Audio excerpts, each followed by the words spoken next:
배달 매장 운영하는 사장님들의 고통이 이만저만이 아닙니다. 정말 뼈 빠지게 일하고 그 모은 돈으로 매장을 내고 끼니 하나 제대로 못 챙기면서 인건비 겨우 챙기는데 배달 어플에서 수수료로 수익을 주고, 최근에는 배달비까지 내가 마음대로 설정 못하는 배민원 플러스 상품까지 나왔죠. 정말 최악인 건 고객들이 배달 어플에 몰려 있어서 이러지도 저러지도 못하는 상황이라는 겁니다. 오늘 영상은 이렇게 변화된 배달 시장에 대해 다뤄볼 겁니다. 2024년 절대 하지 말아야 할 배달 아이템 3가지를 말씀드리겠습니다. 정말 중요한 내용이니까요, 꼭 숙지하시기 바랍니다. 근데 몇몇 분들은 영상을 보시기 전에 이런 생각을 하실 거예요. 배달 장사 그냥 안 해야 하는 거 아니야? 홀매장 하는 게 정답이 아니야? 여러 가지 해결책은 많습니다. 그 중에서 이미 배달 장사에 투자하셨고 이 장사를 계속 해나가실 분들에게는 도움이 되는 내용을 말씀드리고자 합니다. 그리고 특히 이런 배달 어플의 변화를 몰라서 손해보는 투자를 하는 분들이 없으셨으면 하는 마음입니다.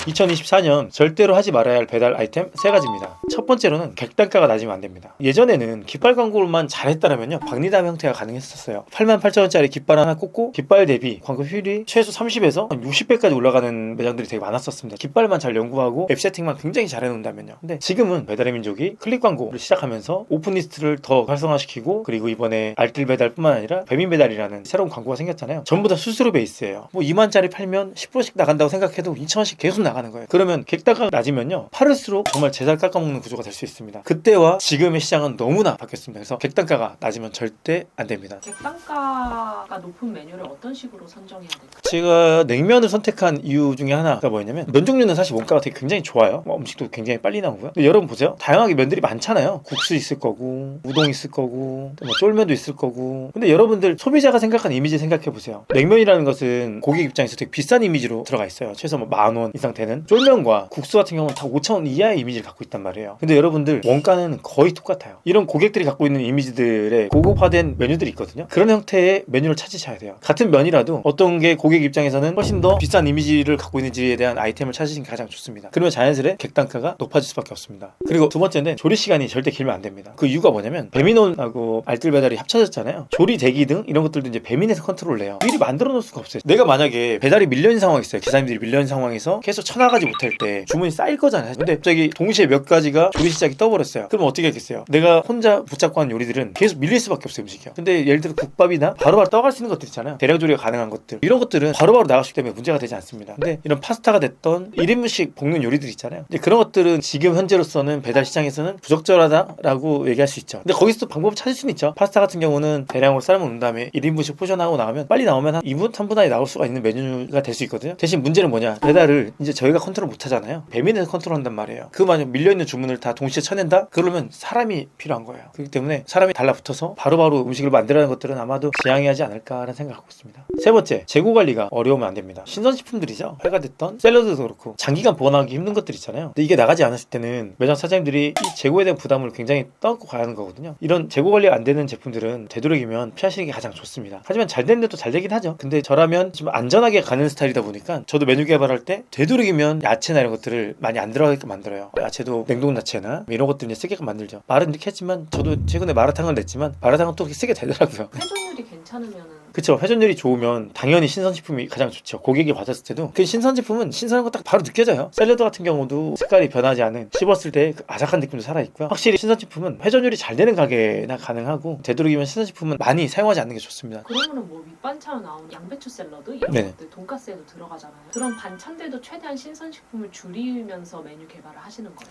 그쵸. 근데 돈가스처럼 돈가스 하면 샐러드 당연히 생각하는데 그 생각하는 거에서는 변화를 주면 안 되고요. 볶음 요리를 하는데 굉장히 많은 야채들이 들어간다. 예를 들어서 브로콜리다. 그럼 브로콜리도 저 같은 경우 냉동으로 대처를 하고요. 이런 식으로 냉동으로 대처할 수 있는 것들은 대처하고, 정말 꼭 신선을 써야 할 것들 마지막에 마무리 주는 것도 막 파를 뿌려주거나 이런 것들 있잖아요. 이런 것들만 퍼포먼스로 주는 거지, 그 외에는 저는 되도록이면 냉동이나 아니면 캔 제품들을 많이 사용하게끔 하죠. 이미 배달 장사를 하고 계신 분들한테 바로 적용할 수 있는 거는 객단가 높이는 전략 같아요. 관련해서 꿀팁 말씀해 주실 수 있나요? 제가 첫 번째가 계속 객단가가 중요하다고 했는데, 세트 메뉴를 구성하셔야 합니다. 근데 안 하는 분들이 생각보다 많더라고요. 세트 메뉴 통해서 객단가 높이는 것은 여러분 정말 중요합니다. 제가 지난달에 타코야끼 떡볶이 브랜드하고 마라탕 브랜드를 냈었는데, 타코야끼는 객단가가 너무 낮은 거예요. 떡볶이 안에 타코야끼 하나 시키니까 그러면 9,000원, 만원 계속 그렇게만 들어오는 거예요. 왜냐면 최소 주문 금액을 낮췄었거든요. 그랬더니 주문은 들어오는데 문제는 객단가가 너무 안 나오더라고요. 그래서 세트 메뉴를 구성해서 넣었죠. 근데 아마 이렇게 생각할 거예요. 왜 처음부터 세트 메뉴 넣지? 왜 안 넣을 수 있잖아요. 세트 메뉴 넣는다는 것은 제 판매 수익을 줄이는 거잖아요. 객단가 높이되 어찌됐든 간에 줄이는 거기 때문에 세트 메뉴가 안 들어가면서 사이드 메뉴가 잘 팔리는 게 가장 좋죠. 제가 손해보지 않기 때문에. 그래서 저는 처음에 이제 절대 세트 메뉴를 먼저 구성하지는 않습니다. 그 상황을 보고 하는데, 반대로 마라 같은 경우는 초반에 마라탕만 들어오는 거죠. 그래서 이걸 세트 메뉴 구성까지 다 했어요. 이제 2주 만에 다 했고 바꾸려고 했는데 리뷰들을 보니까 계속 꼬바로우하고 볶음밥하고 튀김가지가 계속 들어오더라고요. 거의 마라탕 1메뉴에 사이드 메뉴가 무조건 하나씩 들어가더라고요. 그래서 여기 또 세트 메뉴 구성하지 않았습니다. 근데 여러분들 이럴 거 아니에요. 세트 메뉴 안 만들어도 돼? 라는 게 아니라 떡볶이 하면 김밥, 순대, 튀김 다 생각이 나잖아요. 그렇듯 마라에도 사실상은 꼬바로우나 볶음밥이나 이런 가볍게 먹을 수 있는 요리들을 처음에만 세팅하지 않았을 뿐이지, 객단가가 낮을 때는 언젠가는 바로 세트 메뉴 구성할 수 있게끔 만들어 놨죠. 마라탕하고 꼬바로우, 마라샹궈의 볶음밥, 이런 소비자 갖고 있는 이미지를 갖고 사이드 메뉴를 구성을 해놓고 객단가가 낮으면 이제 세트 메뉴 구성을 해야 합니다. 두 번째는 배달 팁을 구간별로 나누기인데, 아직까지는 효과가 많이 있습니다. 1구간, 2구간, 3구간을 나누잖아요. 1구간을 쓴다는 것은 최소 주문액을 낮췄기 때문에 배달료 내가 받겠다라고 생각하시는 거거든요. 하지만 마지막 3구간 있잖아요. 거기는 배달료 무료로 설정을 해야 돼요. 뭐 5만 원 이상은 무료 형태로 올려놔야 고객이 봤을 때 첫 화면에 무료 배달 떴을 때 클릭하고 들어가게끔 만들어줘야 돼요. 배달민족 고객의 71% 그 정도 퍼센테이지가 배달료에 대해서 결정을 많이 한다고 하더라고요. 그럼 고객들 이해해요. 단품 하나에 배달료 무료 하나 먹는다고 생각하지 않는단 말이에요. 저 그렇게 생각하면 저희 고객이 아니라 생각하면 될 겁니다. 저 예전에 냉면 배달 처음 시작했을 때 남들 배달료 1,900원 받을 때 저도 3,500원 받았었거든요. 한 개 시키면요. 그래도 시킬 사람 다 시키더라고요. 1, 2구간, 2구간은 절대 손해보지 않게 만들어 놓고 3구간은 얼마 이상 무료 배달 만들어 놔요. 나중에 고객이 클릭하고 봤을 때 어찌됐든 간에 저희 매장을 방문하게 만들어줘야 하잖아요. 그렇게 해서 꼭 무료 배달을 3구간에 넣어야 합니다. 근데 이게 왜 나중은 좀 유효하지 않을 거라고 생각하시는 거예요? 어차피 배달료는 배민에서 컨트롤할 거니까요. 뭐 무리 넣을 수는 있죠. 배민호 플러스도 이제 내가 배달팁 할인을 얼마큼 하냐에 따라 다른 거니까요. 세 번째는 메뉴를 클릭하면 나오는 옵션 설정하기인데, 간단히 생각하면 돼요. 맥도날드 가면 키오스크가 있잖아요. 햄버거 먹고 싶은 거 딱 고르면 그 뒤에 이제 뭐 추가하지 않을 겁니까? 추가하지 않을 겁니까? 배민도 그렇고 쿠팡도 그렇고 지금은 메뉴 클릭하면 계속 떠요. 사이드 메뉴가요. 그 뭐냐면 기존의 고객들이 그걸 많이 시켰다는 거거든요. 그렇게 해서 객단가를 높이는 거죠. 그래서 이런 맥도날드 키오스크 전략이라고 말씀도 많이 하는데 그냥 그런 형태예요. 내가 메뉴를 클릭했을 때 그 추가 메뉴에 대한 옵션들을 많이 설정해 주는 거죠. 이게 제일 잘하는 게 뭐냐? 마라탕이에요. 내가 뭐 셀프 마라탕 시키면 굉장히 많이 이제 옵션들 있잖아요. 야채부터 시작해서 고기, 어묵 피쉬볼부터 시작해서 뭐 다 있을 거예요. 그 옵션을 제가 설정하면서 가격이 올라가는 거예요. 그러니까 이거랑 비슷하다 생각하면 됩니다. 내가 메뉴를 만들었을 때 추가 옵션 만들어주기, 그러면서 객단가를 높여주는 겁니다. 지금 상황에서 배달 아이템으로 좀 적합한 메뉴? 또 몇 가지 얘기해 주실 수 있나요?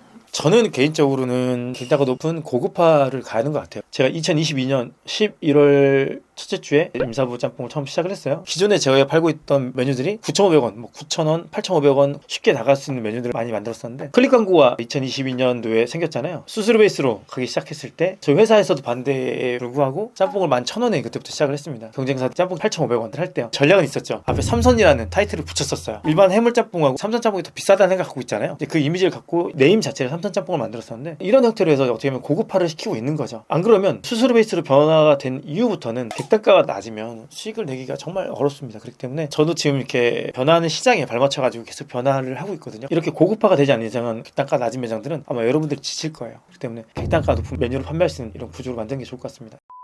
네, 오늘은 배달 어플이 변한 만큼 장사 아이템도 전략적으로 바뀌어야 한다는 이야기를 해보았습니다. 제가 그동안 이것저것 실험하면서 터득한 노하우들도 몇 개 말씀했는데요. 지금도 배달 장사에 고분분투하시는 사장님들에게 이 영상이 도움이 되었으면 좋겠습니다. 아마도 이런 고민할 겁니다. 그럼 배달 장사 안에 여러분들 어찌됐든 간에 고객은 이쪽에 수요들은 다 몰려 있습니다. 이 안에서 그 누구는 이 시장이 나한테 가능성이 있는 시장이야, 어떤 사람은 정말 가능성이 없는 시장이야 라고 하는데, 저 역시도 가능성을 보고 계속 찾아오고 있기 때문에 아마 여러분들도 가능성이 있다고 저는 생각하고 있습니다. 그래서 앞으로도 계속 좋은 정보를 갖고 여러분들께 찾아뵙도록 하겠습니다. 감사합니다. 임사부였습니다.